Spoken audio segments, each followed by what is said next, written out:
الشيطان الرجيم. بسم الله الرحمن الرحيم. اتل ما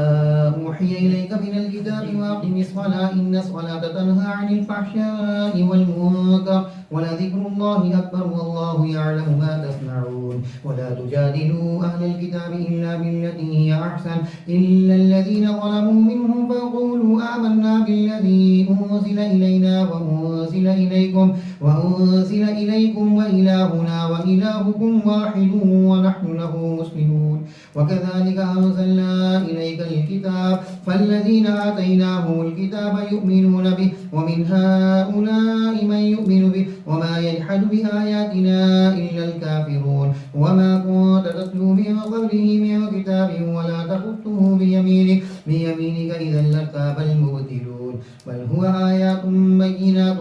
في صدور الذين أوتوا العلم وما يجحد بآياتنا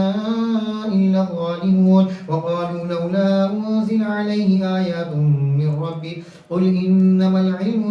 إنما الآيات عند الله وإنما أنا نذير مبين. أولم يكفهم أنا أنزلنا عليك الكتاب يتلى عليهم إن في ذلك لرحمة وذكرى لقوم يؤمنون. قل كفى بالله بيني وبينكم شهيدا يعلم ما في السماوات والأرض والذين آمنوا بالباطل وكفروا بالله أولئك هم الخاسرون. ويستعجلونك بالعذاب ولولا أجل مسمى لجاءهم العذاب وليأتينهم بغتة وهم لا يشعرون. يستعجلونك بالعذاب وإن جهنم لمحيطة بالكافرين يوم يغشاهم العذاب من فوقهم ومن تحت أرجلهم ويقول ذوقوا ما كنتم تعملون. يا عبادي الذين آمنوا إن أرضي واسعة فإياي فاعبدون. كل نفس ذائقة الموت ثم إلينا ترجعون. والذين آمنوا وعملوا الصالحات لنبوئنهم من الجنة غرفا تجري من تحتها الأنهار خالدين فيها نعم أجر العاملين الذين صبروا وعلى ربهم يتوكلون. وكأي من دابة لا تحمل رزقها الله يرزقها وإياكم وهو السميع العليم. ولئن سألتهم من خلق السماوات والأرض وسخر الشمس والقمر ليقولن الله فأنى يؤفكون. الله يبسط الرزق لمن يشاء من عباده ويقدر له إن الله بكل شيء عليم. ولئن سألتهم من نزل من السماء ماء فأحيا به الأرض من بعد موتها ليقولن الله قل الحمد لله بل أكثرهم لا يعقلون. وما هذه الحياة الدنيا إلا لهو ولعب وإن الدار الآخرة لهي الحيوان لو كانوا يعلمون. فإذا ركبوا في الفلك دعوا الله مخلصين له الدين فلما نجاهم إلى البر إذا هم يشركون ليكفروا بما آتيناهم وليتمتعوا فسوف يعلمون. أولم يروا أنا جعلنا حرما آمنا ويتخطف الناس من حولهم أفبالباطل يؤمنون وبنعمة الله يكفرون. ومن أظلم ممن افترى على الله كذبا أو كذب بالحق لما جاء أليس في جهنم مثوى للكافرين.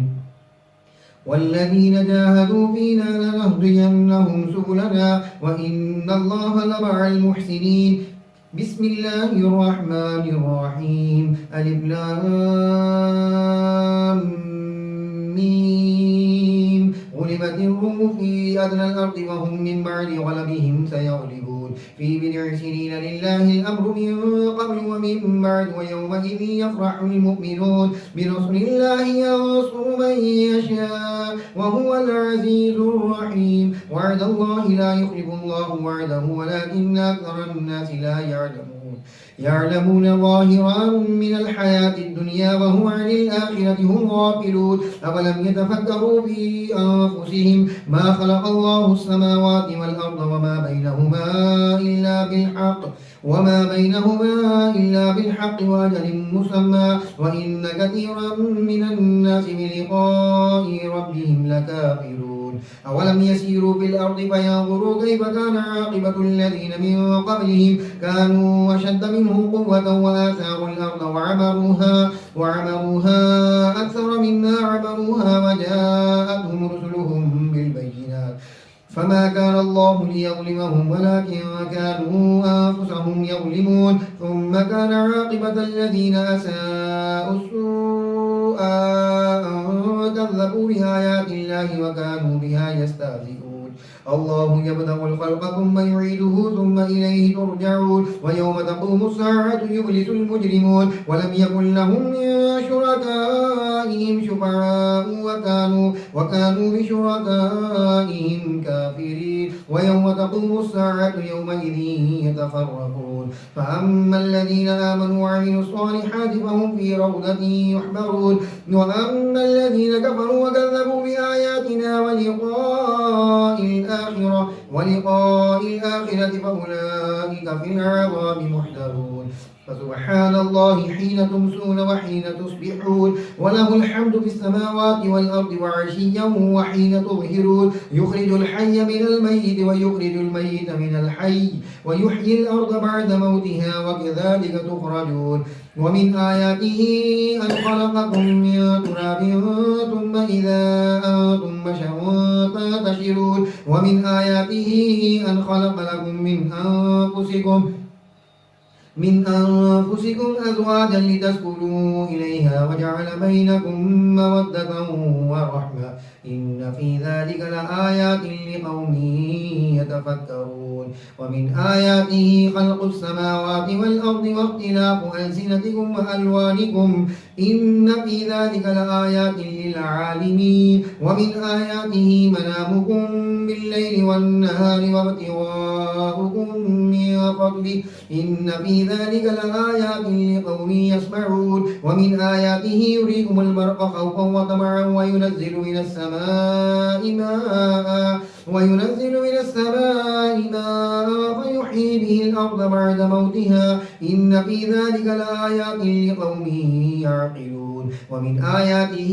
أن تقوم السماء والأرض بأمره ثم إذا دعاكم دعوة من الأرض إذا أنتم تخرجون وله ما في السماوات والأرض كل له قانتون وهو الذي يبدأ الخلق ثم يعيده وهو أهون عليه وله المثل الأعلى في السماوات والأرض وهو العزيز الحكيم ضرب لكم مثلا من أنفسكم هل لكم مما ملكت أيمانكم من شركاء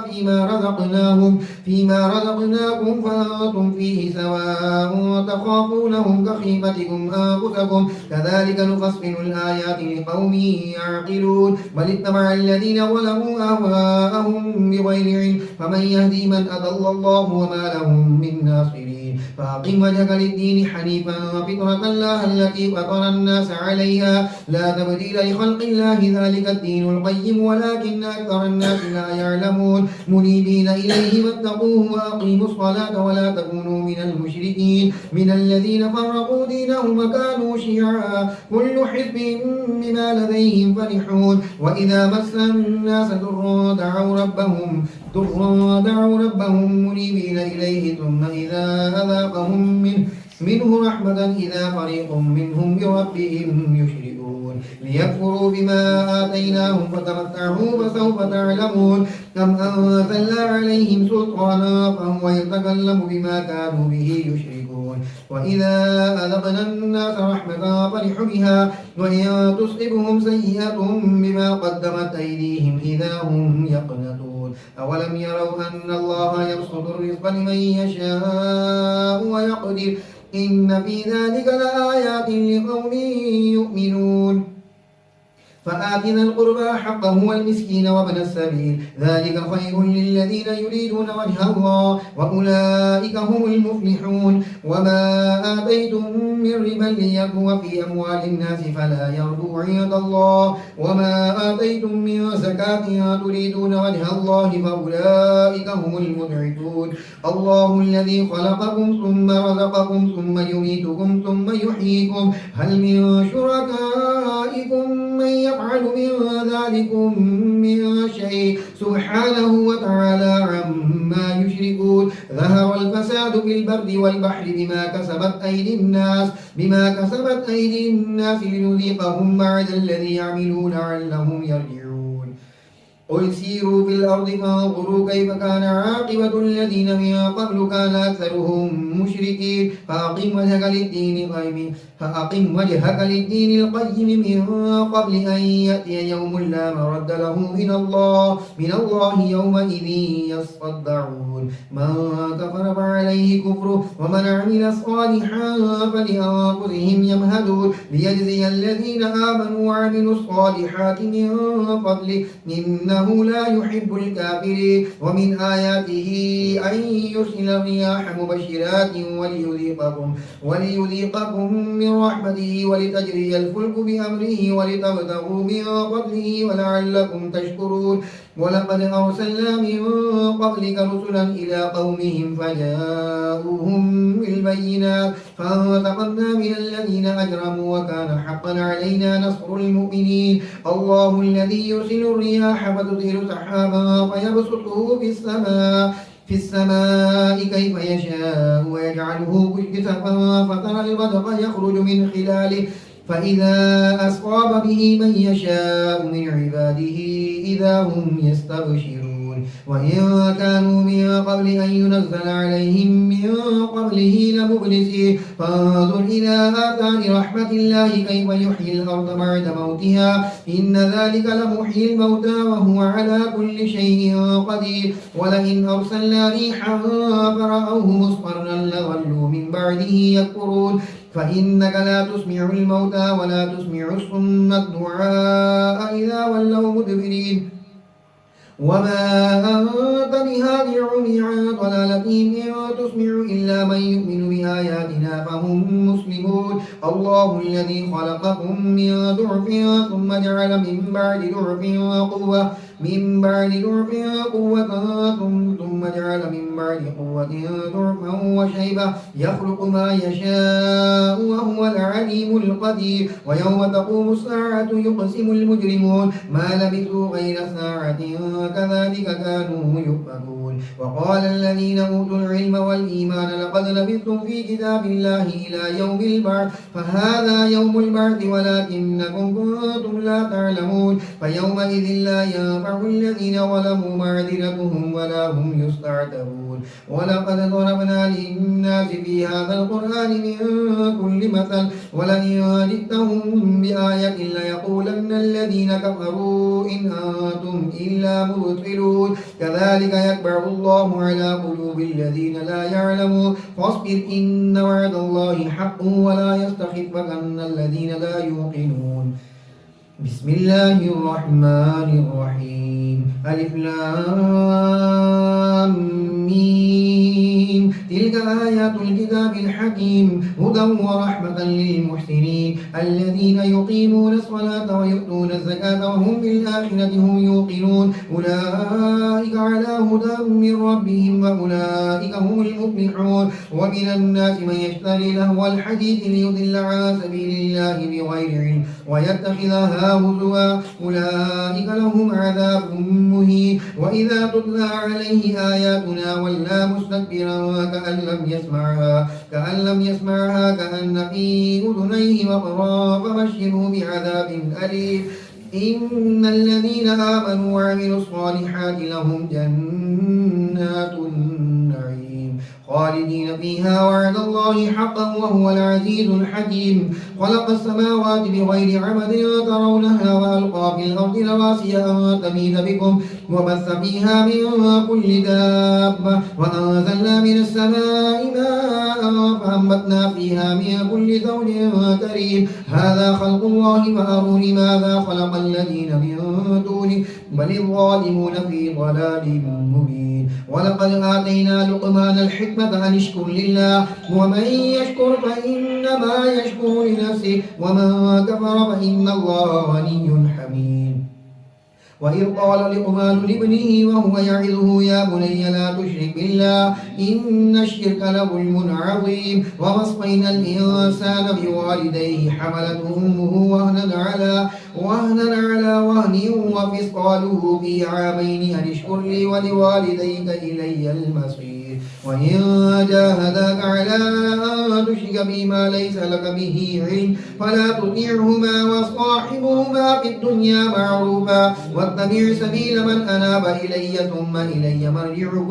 ثم إلي مرجعكم فأنبئكم بما كنتم تعملون يا بني إنها إن تك مثقال حبة من خردل فتكن في صخرة أو في السماوات أو في الأرض يأتي بها الله إن الله لطيف خبير يا بني أقم الصلاة وأمر بالمعروف وانهى عن المنكر واصبر على ما أصابك إن ذلك من عزم الأمور ولا تصعر خدك للناس ولا تمشي في الأرض مرحا إن الله لا يحب كل مختال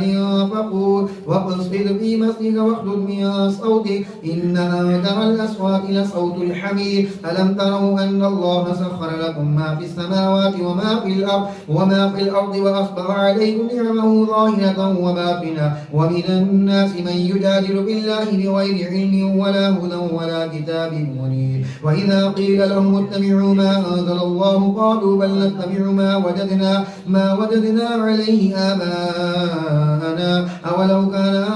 أولو كان الشيطان يدعوهم إلى عذاب السعير ومن يسلم وجهه إلى الله وهو محسن فقد استمسك بالعروة الوثقى وإلى الله عاقبة الأمور ومن كفر فلا يحزنك كفره إلينا مرجعهم فننبئهم بما عملوا إن الله عليم بذات الصدور نمتعهم قليلا ثم نضطرهم إلى عذاب غليظ ولئن سألتهم من خلق السماوات والأرض ليقولن الله قل الحمد لله بل أكثرهم لا يعلمون لله ما في السماوات والأرض إن الله هو الغني الحميد ولو أن ما في الأرض من شجرة أقلام والبحر يمده من بعده سبعة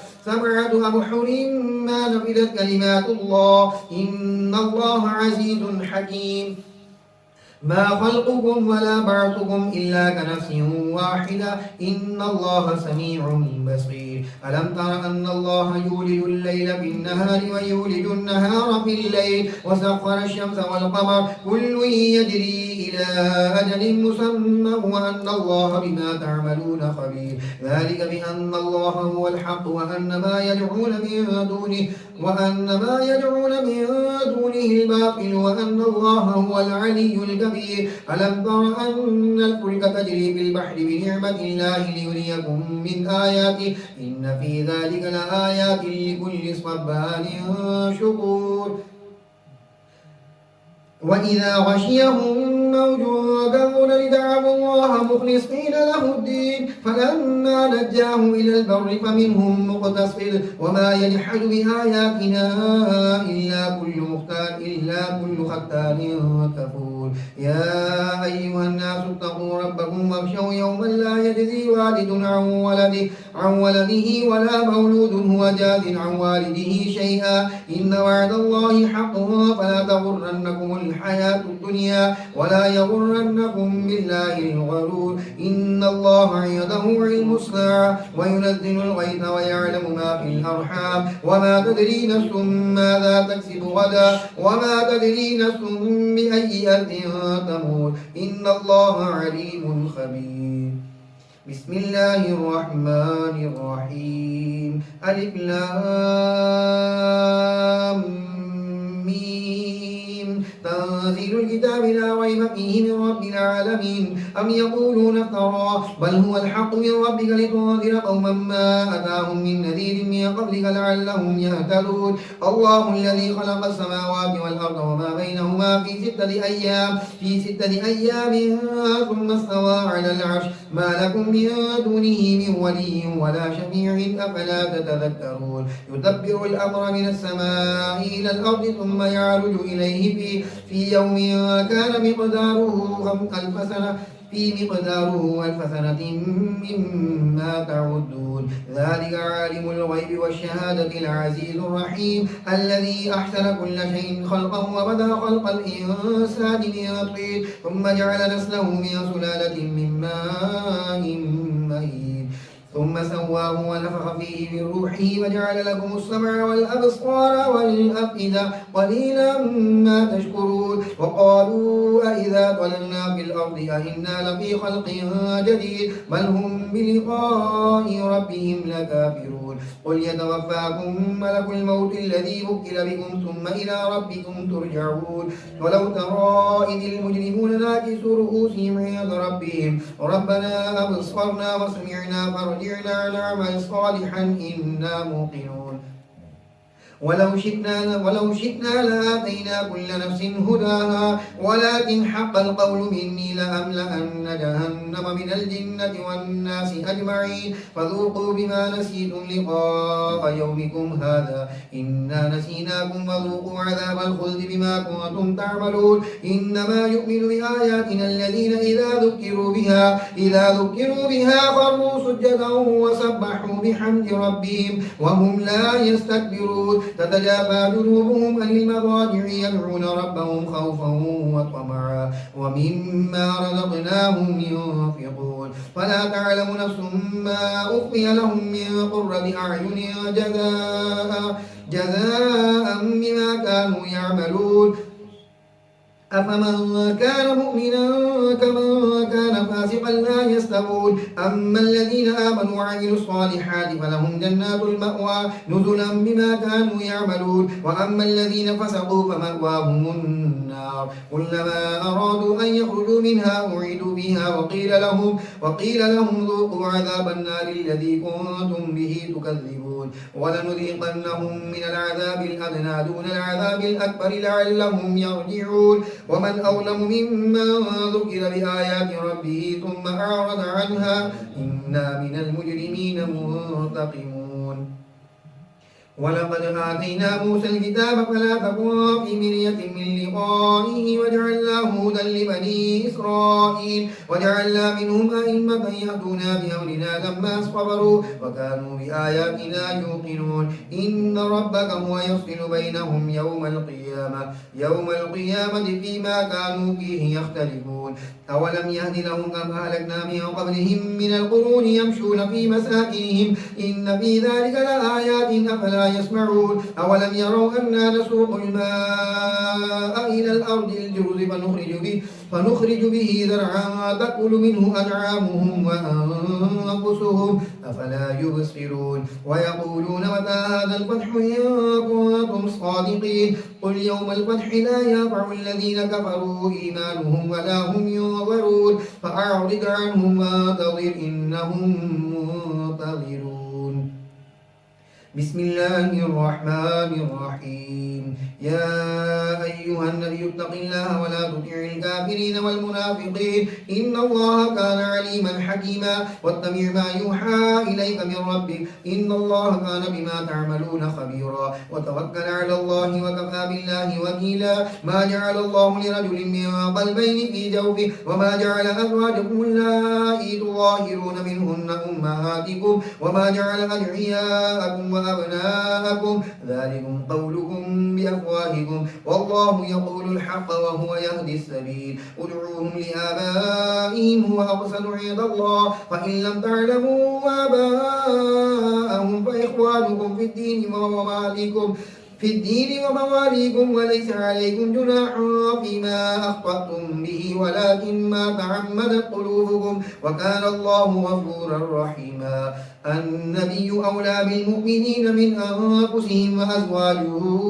أمهاتهم وأولو الأرحام بعضهم أولى ببعض في كتاب الله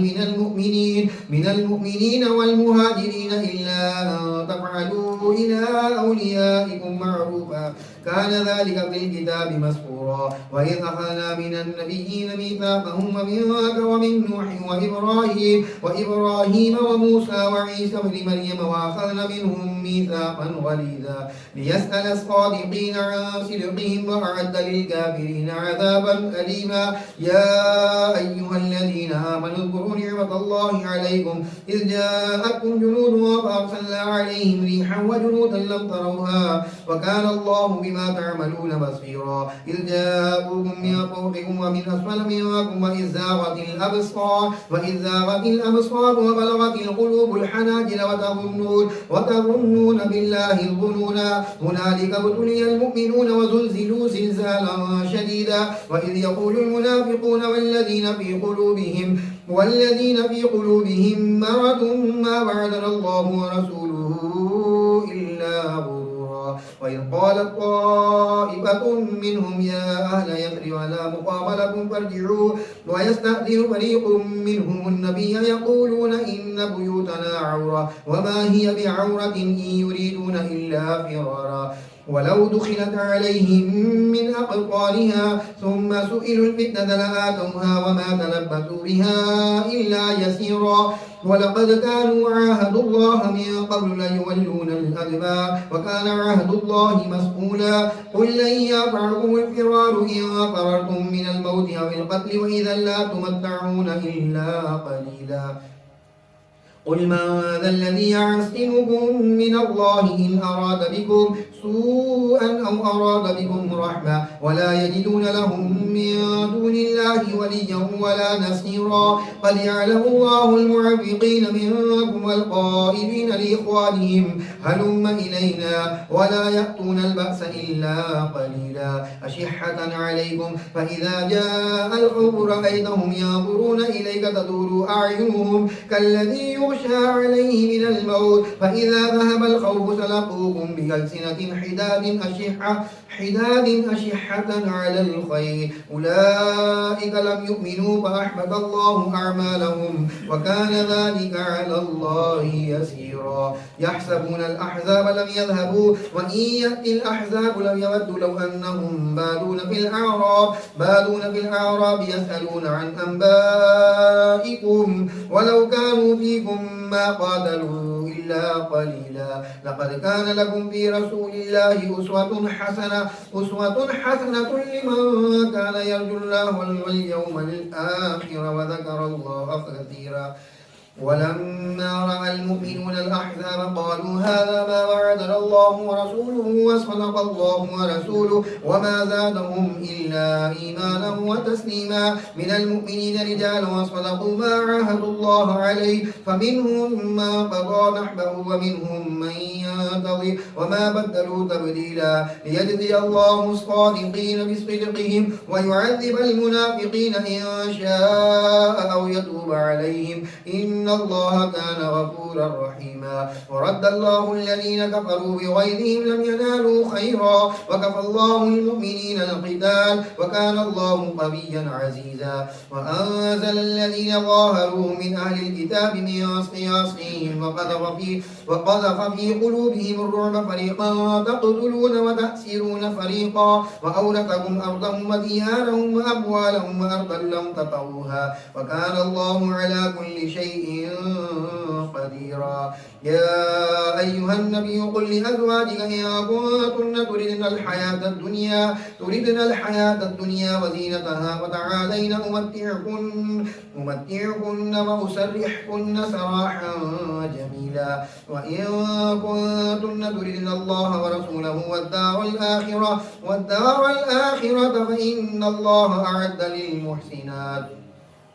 فإن الله أعد للمحصنات منكن أجرا عظيما يا نساء النبي من يأت منكن